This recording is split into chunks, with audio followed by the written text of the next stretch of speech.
Time கேளுங்க அவங்க கிட்ட, ஒரு நல்ல முறையில் அணுகுமுறை பண்ணுங்க. அவங்க கிட்ட டைம் கேட்டு அவங்களுக்கு விஷயம் தெரியாது என்ன ஏது, நம்ம இவங்களெல்லாம் எப்படி அவங்களுக்கு லெட்டர் கொடுத்துருக்குறோம் என்ன ஏதுன்றதெல்லாம் அவங்களுக்கு தெரியாது. இவங்க அவங்க கிட்ட வந்து இன்னைக்கு தான் நம்ம வந்து திடீர்னு பண்ணுறோன்ற மாதிரி அப்ரோச் பண்ணி வச்சுக்கிறாங்க போலீஸ் டிபார்ட்மெண்ட் கிட்ட.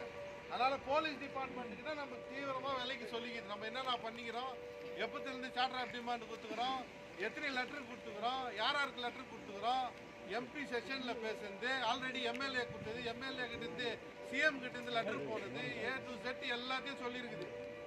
இப்போ சொன்ன உடனே அவங்க என்ன சொல்கிறீங்க, நீங்கள் என்ன பண்ணுறீங்க, நாங்கள் ஒரே வார்த்தை தான் சொன்னோம், எம்எல்ஏ நாளைக்கு வராங்களா, நீங்கள் பேசுங்க, எம்எல்ஏ கிட்ட பேசுங்க. நாங்கள் சரி எம்எல்ஏ வந்து 100 கிலோமீட்டரில் தங்குறாங்க, எப்போ வேணாலும் வந்து பார்க்கலாம், அவங்க ஒரு 3 ஹவரில் கூட வந்து எங்களை பார்க்கலாம், ஒன்றும் பிரச்சனை இல்லை, இன்னும் ஒரு 2 ஹவரில் கூட வந்து பார்க்கலாம்.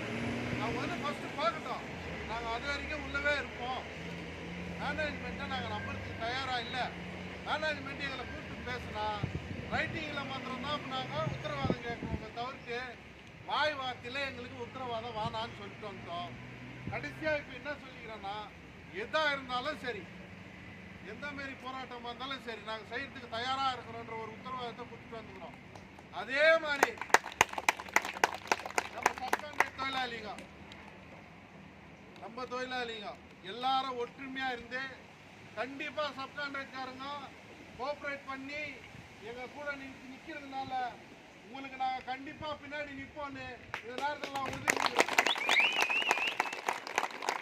அதே சமயம் இது வந்து வெறும் நம்மளுக்கான போராட்டம் இல்லை, நம்ம ஊருக்கான போராட்டம்.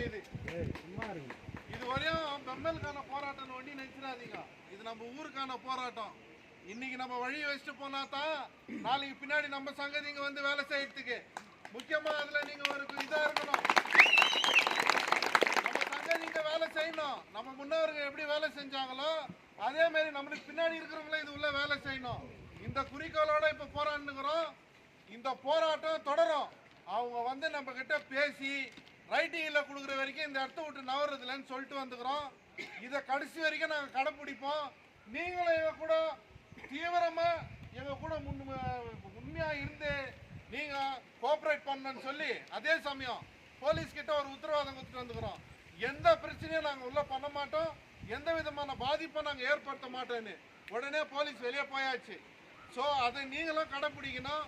தயவுசெய்து அவங்கவுங்க ஷாப்பில் அவங்கவுங்க போய் தயவுசெய்து எங்கேயும் நிற்காதீங்க, அவங்கவுங்க ஷாப்பில் அவங்கவுங்க செட்டில் ஆகுங்க, படுக்கிறதுக்கு இடம் பாருங்க, ஆறாமல் இருங்க. ஒரு பிரச்சனை இல்லை, ஏதாவது நியூஸ்